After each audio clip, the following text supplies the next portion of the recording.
1, 2, 3, 4. What's up, guys? I'm IFBB Pro Travales Blount, and I'm here with Papa Flawless, Mr. Steve Mousharbash. How are you, sir? Doing very well. How are you?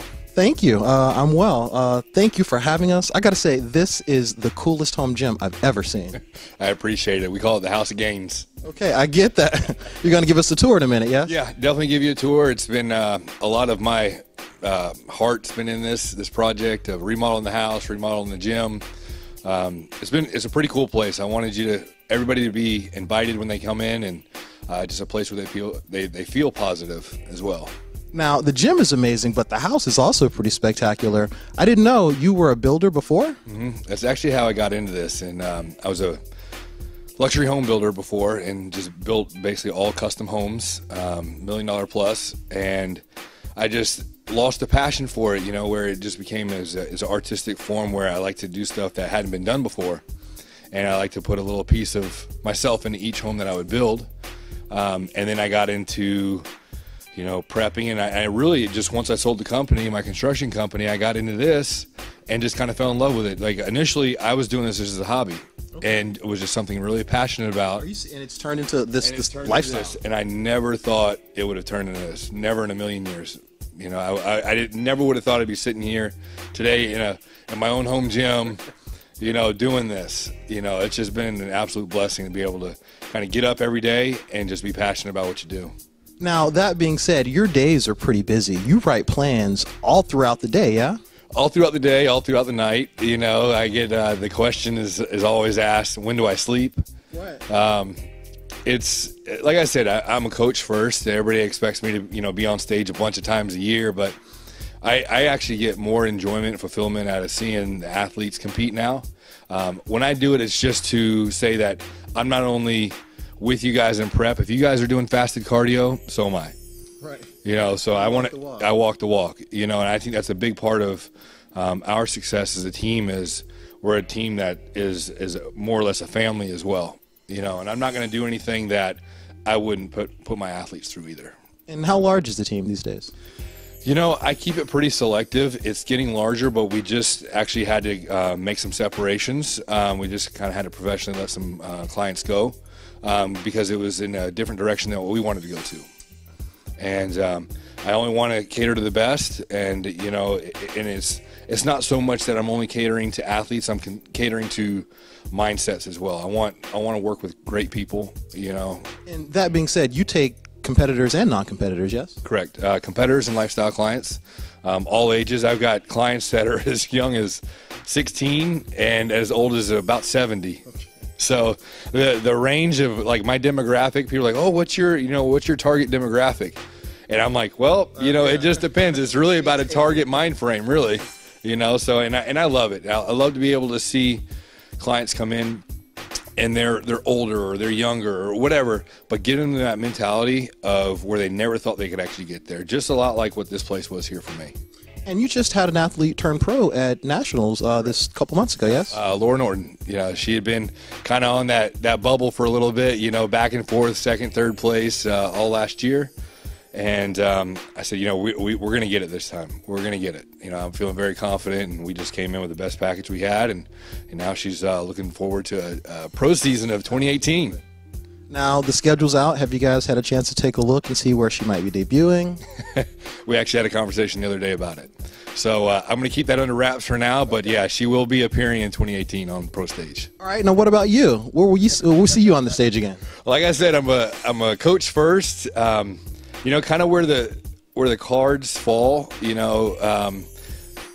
Honestly, I kind of let the athletes like to pick it out for me. So, it's kind of, I would love to be able to make it to the Olympia. That's always been a goal of mine. I've been close to it several times, and just really never been able to have the opportunity to compete as much to get there.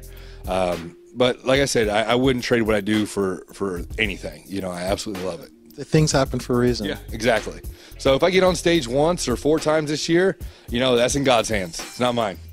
Now, where can listeners find you?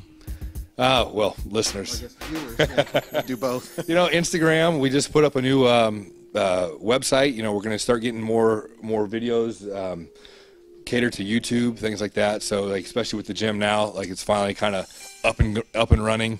I'd like to be able to start posting more of those like workouts and things that we do, kind of the inside track of what people don't see, that have been going on behind the scenes, that what Flawless, is so special about.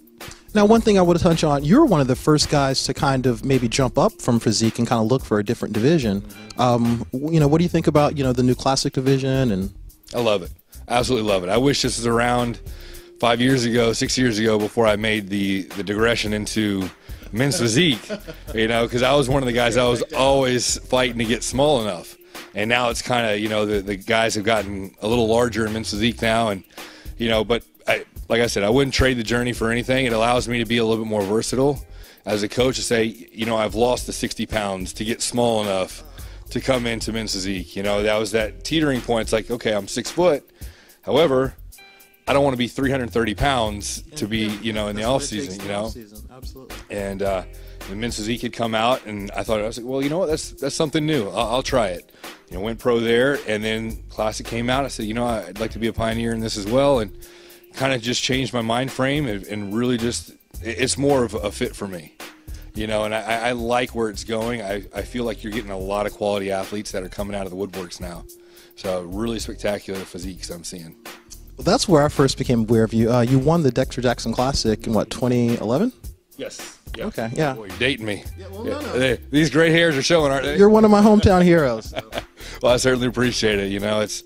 I try to walk the walk, and it's not always the easiest, but doing those shows and absolutely going back the next year and seeing what kind of athletes are progressing and getting better and better. I think that's what I take from each show that even myself that I do, is how much better have I gotten. It's not so much competing against everyone else.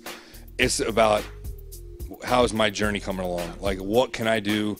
How am I getting better? And what areas am I improving on? A lot of times with new competitors, it's like the improvement wasn't so much a physical, but it was a hormonal issue, or it was like internal issues where, the cardio's lower and the calories are raised. And, Each prep, I think, is worth something. You learn something along. Yeah, definitely. I totally agree with that. There's value in everything you do and every prep you do. Now, typically when I see you in the gym, I see you working out with Mr. Olympia 08, Dexter Jackson. Oh yeah, we keep it real. That's for sure. We try to hold down Jacksonville pretty well, but he's a great source, just a great mentor to me. We've known each other for a long time, but yeah, everybody's like, oh, how does it feel to work out with Mr. Olympia? I say, I know him as a friend, but when we go in there, we put the blinders on and we've got a goal to attain. Okay. It is nothing less than that. Like, we go in there, and when we walk out or hobble out, we know that we got it right. Outside looking in, it's a little frightening. Yeah. I mean, we give it all we got. I can stay till this day. He is still a guy that just trains exceptionally hard. Probably the secret, all his longevity and consistency. Yep. And when we're done, we're done. There's not, you want to do another set? It's like, no. I'm done. It'll be good if I can get to the car. Right, exactly. So, yeah, I think that if I was to provide anybody with some information, some valuable information, it would be, give it all you got, because you never know when this is going to be your last day. Don't go in there half-stepping, no matter if it's just training. Anything you deem that's going to be valuable in life, I feel like you should be able to give it 110%. Well, where can they find you on social media? Well, they'll be able to find me in a lot more places, hopefully, this year. I've always been kind of like under the radar, so my social media isn't always that great. Okay. I just try to have where you remember me for what I stand for, not for what I have. I'd like for everybody to remember me for kind of, my ethics and moral beliefs. And, I think that takes you longer than kind of what you have materialistic. So, but hopefully you get to see me around a little bit more, social media-wise this year. Yeah, you're not going anywhere. You can't wait to see you get back on the stage. I appreciate it. Thank you. Thank you, sir.